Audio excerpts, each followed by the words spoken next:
No one showed up to my grandmother's 79th birthday. I drove 3 hours and found her alone with melted candles. The next day, a lawyer knocked and handed me the folder that changed everything. I drove 3 hours to her house that night, and when I walked in, I found her sitting alone at the kitchen table, with melted candles sinking into the frosting of a cake she had baked for herself.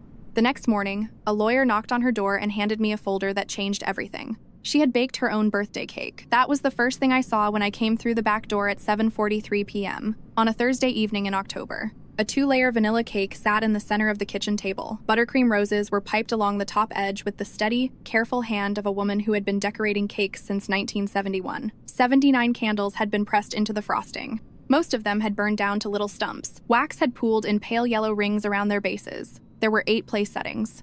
Good china, the kind she only brought out for real occasions. Cloth napkins folded into triangles. An open carton of ice cream sat on the tablecloth, sweating through the cardboard. It had been out long enough for the carton to warp.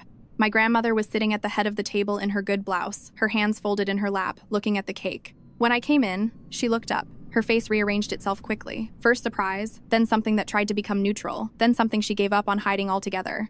"Nora," she said, "you drove 3 hours." "I finished my shift at 4.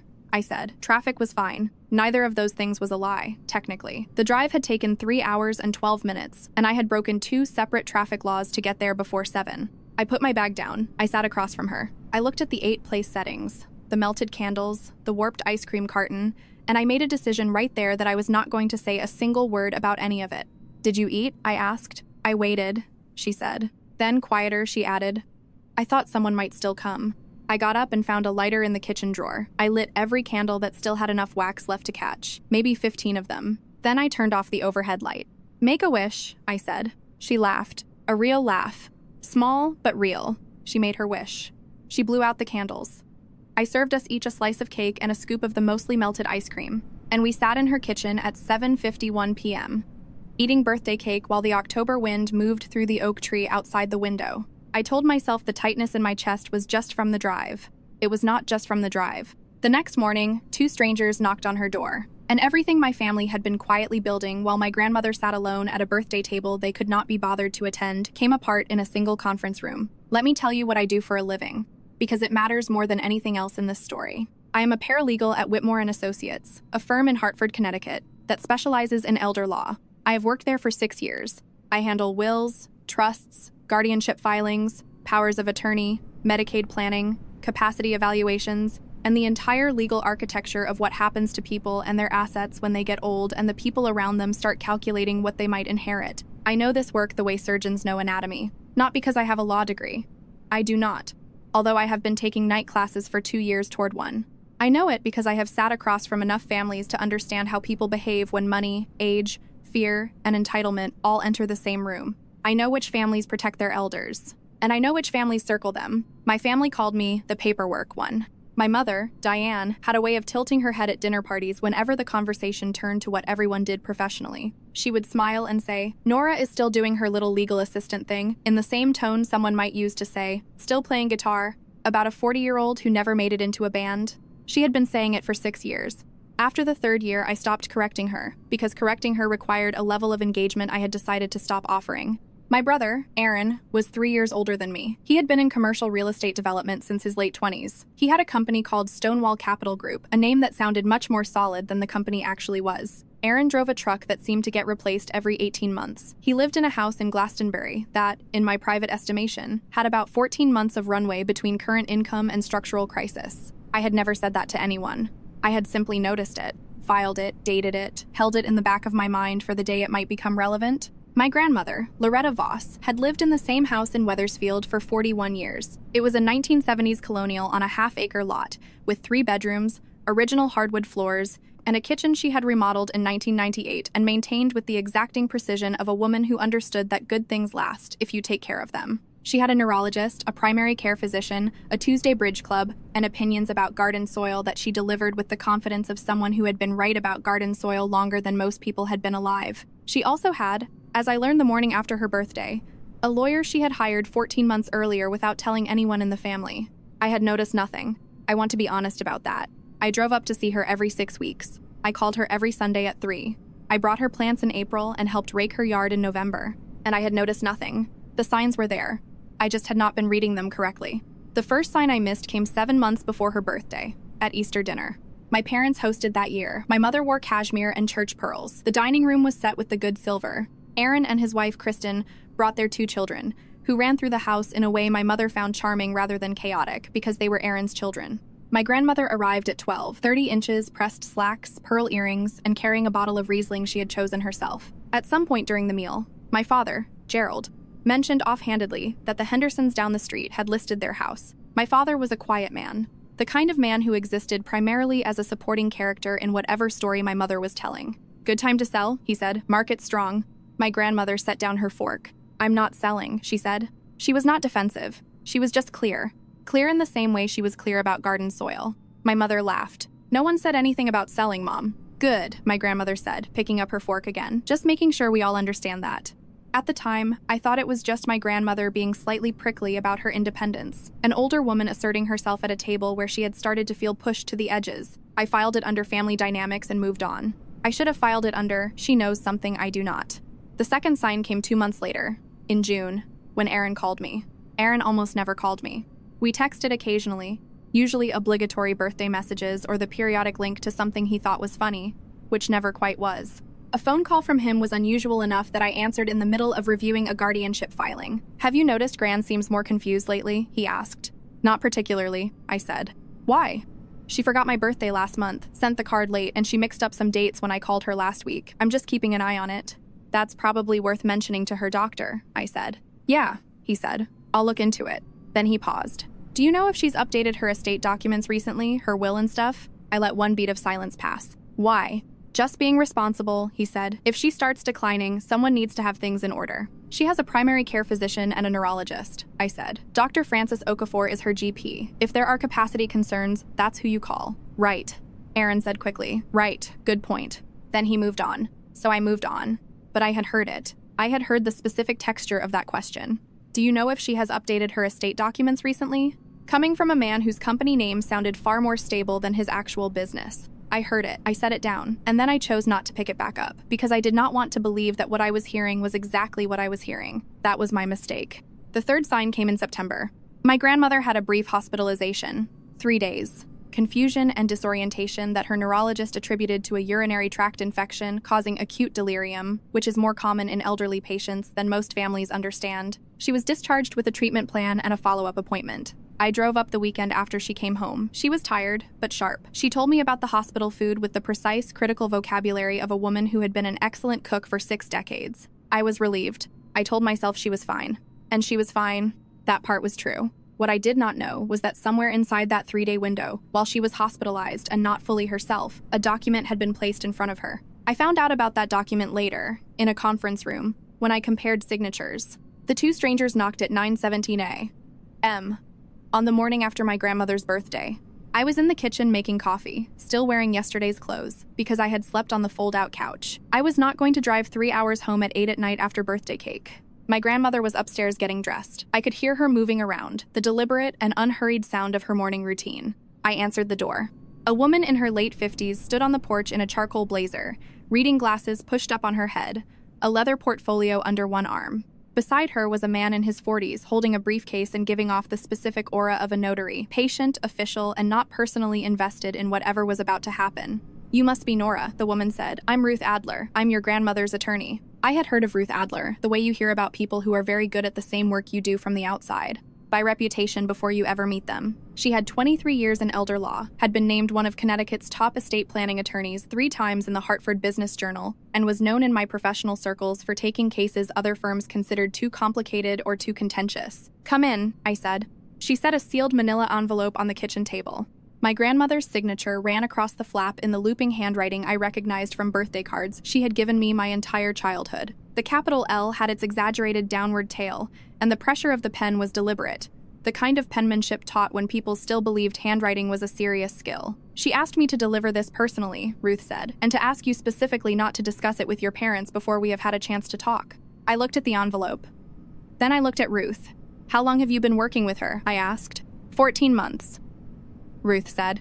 14 months. Since last August, 2 months before the hospitalization, 1 month before Aaron called me asking about estate documents. "She came to you alone?" I asked. Entirely alone, Ruth said. Pressed slacks, pearl earrings. She sat in my office for 2 hours and told me exactly what she needed and exactly why she needed it before her window closed. I opened the envelope. Inside were 4 documents. A recorded trust deed, a durable power of attorney naming me as agent, a physician's capacity evaluation signed by Dr. Francis Okafor and dated August 14th, a full month before my grandmother's hospitalization, and a handwritten note on cream-colored paper in that same looping hand. Nora, when they come for the house, open this. Everything you need is here. It has to be you. You're the only one in this family who will know what to do with it. I read it twice. My grandmother appeared in the doorway in her pressed slacks and pearl earrings. You don't seem surprised, she said. I should have known sooner, I said. She came to the table and sat down. I didn't want to involve you until the documents were solid, she said. You would have worried. She looked at the envelope. Is everything in order? I looked at Ruth. Ruth nodded. Everything is in order.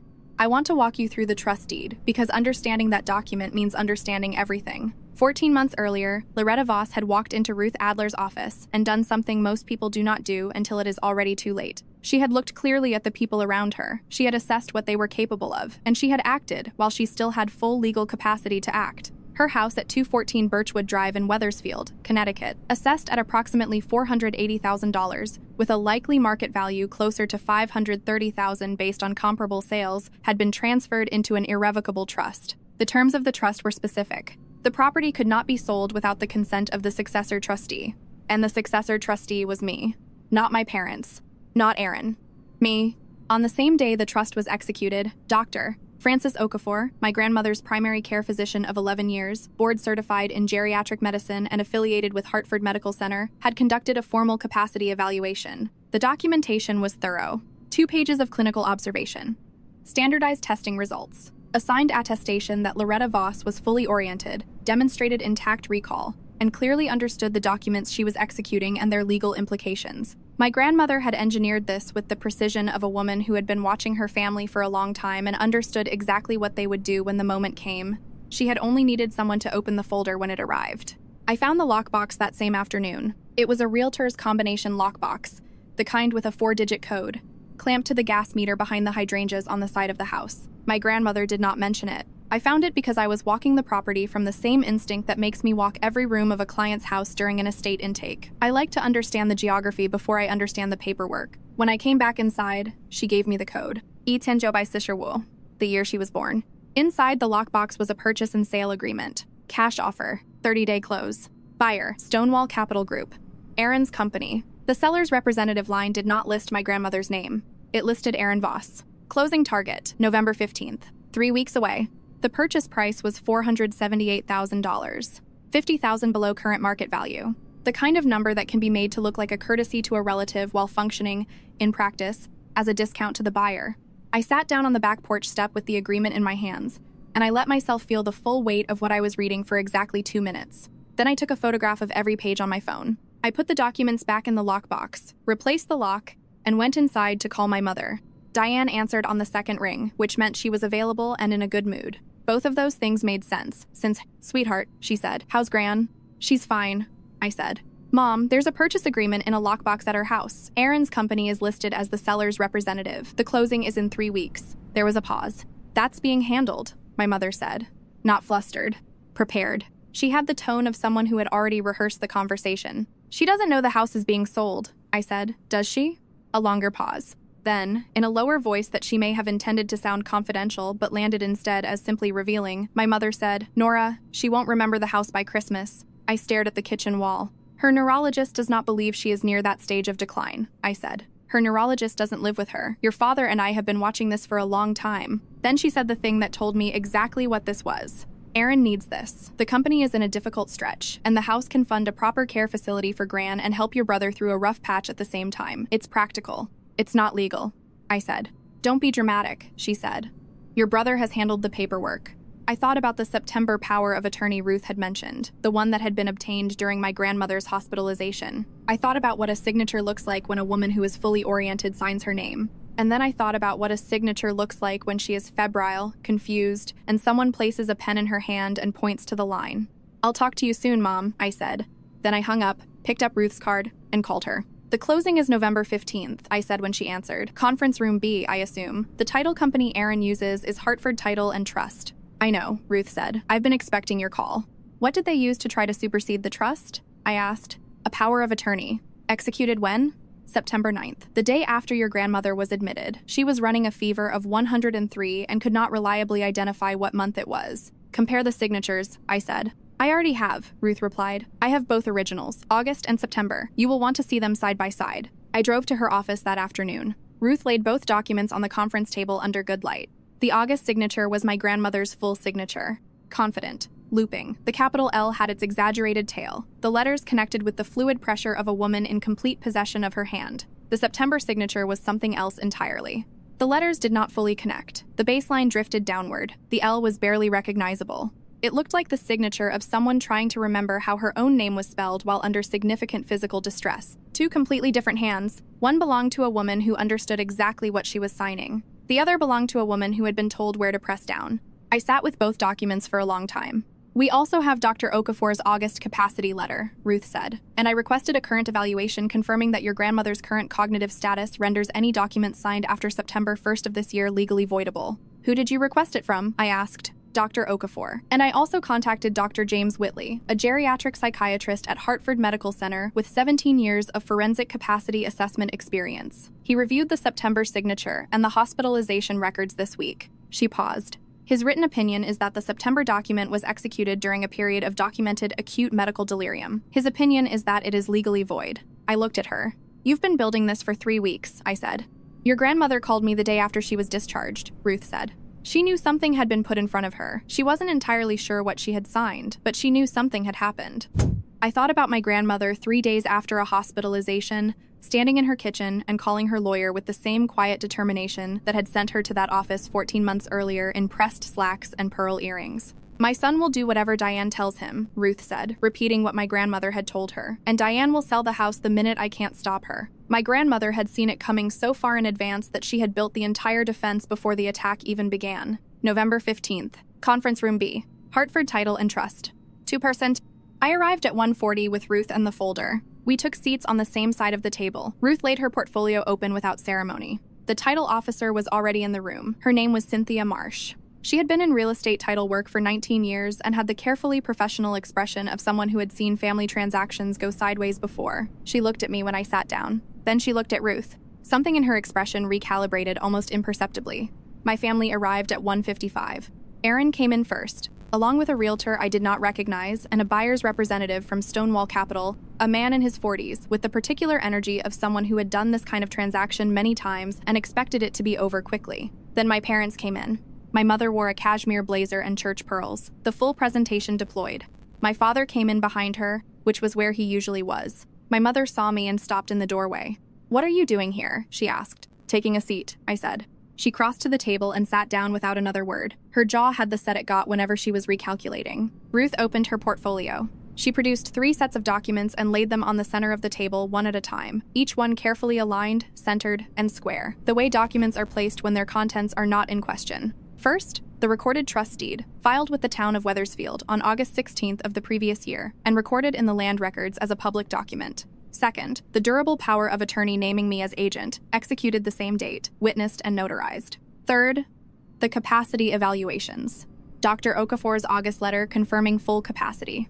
Dr. James Whitley's current evaluation, identifying him as a geriatric psychiatrist at Hartford Medical Center with 17 years of forensic capacity assessment experience, confirming that my grandmother's current cognitive status made any documents executed after her September hospitalization legally voidable under Connecticut statute. And included with that was his written opinion on the September power of attorney. Ruth did not speak while Cynthia Marsh read. We just waited. Cynthia set the trust deed down. She looked at her own file. Then she looked at the realtor. "Miss Voss," Cynthia said carefully, "you informed me when we spoke last week that the trust on this property had been dissolved. The realtor, whose name I later learned was Patricia Voss, no relation, had been hired 6 weeks earlier. She went the particular color of someone who has just realized they were given information that was not accurate. I was told," she began. "The trust was not dissolved," Cynthia said. Her tone was purely professional and completely devastating. "It is a recorded, irrevocable trust. I cannot close this transaction." Silence. Then Aaron moved. His chair scraped back. His fists hit the armrests. "I have a $740,000 payment due in 6 weeks, he said. "I have investors. I have—" "Mr. Voss," Ruth said. Her voice was level and quiet. The documents speak for themselves. The buyer's representative closed his portfolio. He stood up, and then he walked out without a word. No drama, no speech, no performance. He simply left, because he was a businessman and the business was over. Aaron looked at me. His face was doing several things at once, none of them flattering. Then my mother stood. Her pearls caught the fluorescent light as she rose. "After everything I have done for this family," she said, speaking to the room in general and no one in particular, using the voice she used when performing for an audience that was no longer watching, "to be treated this way. You had her sign documents during a hospital stay," I said. My voice was the volume of normal conversation. There was no need to raise it. "You lied to the title company about the status of the trust. You priced her home $50,000 below market value. And you left her alone at a birthday table with melted candles because Aspen had good snow." My mother's mouth opened. "You don't get to decide what she's worth," I said. Then I stood, picked up my folder, and looked at Cynthia Marsh, who was writing something in her file with the careful neutrality of a professional who was going to document the situation thoroughly. "Thank you," I said to Ruth, and we walked out. The November air outside Hartford Title and Trust was cold and clean, and it smelled like wood smoke from somewhere down the block. I stood on the sidewalk for a moment and breathed it in. Ruth came to stand beside me. "What happens to Aaron?" I asked. "That depends on what Cynthia files," she said. "Misrepresentation to a title company is not a small thing. I have sent a summary of the September document situation to the Connecticut Office of Elder Services. Whether that becomes an elder financial exploitation investigation is not within my control." She paused. "But the file is thorough." "It would be," I said. Then I drove back to Wethersfield. My grandmother was in the kitchen when I let myself in, working on something at the counter. A pie, as it turned out. Apple. The kitchen smelled like cinnamon and butter, and the particular warmth of an oven that had been on for an hour. She looked up. "How did it go?" she asked. "The closing didn't happen," I said. "The house is yours. I'm the successor trustee of record. No one can sell it without me." She turned back to the counter and crimped the edge of the pie crust with her thumb. "I know," she said. "That's why I planned it." I sat down at the kitchen table. The same kitchen table where, 2 weeks earlier, I had lit 15 surviving birthday candles in the dark. "Gran," I said, "why didn't you tell me earlier?" "A year ago, when you first went to Ruth?" She was quiet for a moment as she worked the crust. "Because I needed you not to know," she said. I looked at her. "If you knew," she continued, "you would have confronted your mother, and if your mother knew you were involved, she would have moved faster." She placed the pie in the oven, closed the door, and turned around. "I needed them to think they had time. And I needed you to walk into that room today without having carried it for a year. You strategized around me," I said. "I know your strengths," she said. "You're very good at walking into a room with a folder when you've had one night to process, instead of 12 months to second guess." She sat down across from me. "Also," she said, "I didn't want to upset you." I put my head in my hands. Not from distress. From something that was almost close to laughter. "The birthday cake," I said. "What about it? Did you know I was coming?" She was quiet for a moment. "I hoped," she said. "I didn't call because I didn't want to impose, but I set 8 places." She paused. "I always set 8 in case someone comes." 6 months later, my grandmother is still in her house on Birchwood Drive. The hardwood floors are still original. The kitchen was remodeled in 1998, and she maintains it with the same precision she always has. Her Tuesday Bridge Club meets in her dining room on the 2nd and 4th weeks of the month. Dr. Okafor monitors her cognition at 6-month intervals, and her last evaluation in March was stable. I visit every 3 weeks now. Not out of obligation. I visit because I understand something very clearly now. Some people are worth the 3-hour drive, and I spent a long time visiting every 6 weeks when I should have been visiting every 3. The Connecticut Office of Elder Services opened a formal inquiry into the September power of attorney in December. I gave a recorded statement in January. Ruth Adler submitted the complete documentation package, both signatures, Dr. Whitley's forensic capacity opinion, and the hospitalization records. There is a case reference number, but I am not going to repeat it here because it is an active file and I know better. Aaron's company did not survive. The $740,000 payment came due in December, and the investors did not extend. Stonewall Capital Group filed for dissolution in February. I know this the way I know most things, through the public record, which does not require anyone's permission to be true. My parents and I have not had a real conversation since November. My mother called twice in December. I let both calls go to voicemail. The messages were about family. About how hard all of this had been. About how she hoped I understood that everything had been done with the right intentions. I listened to both messages once. Then I saved them to a folder and made no response. My grandmother does not ask me about my parents. I do not tell her what to feel. She has her bridge club, her garden, her kitchen, and 41 years in a house that is exactly where she left it. She baked a pie last Sunday when I came to visit. Rhubarb this time. She made enough for 2. She set 2 places. We ate at the same table where the birthday candles had melted into the frosting. Outside the kitchen window, The oak tree was the specific, confident opinions of a woman who has been right about garden soil longer than most people have been alive. I listened to every word. She had protected herself before anyone thought to protect her. And she had trusted me with the folder before I even knew there was a storm.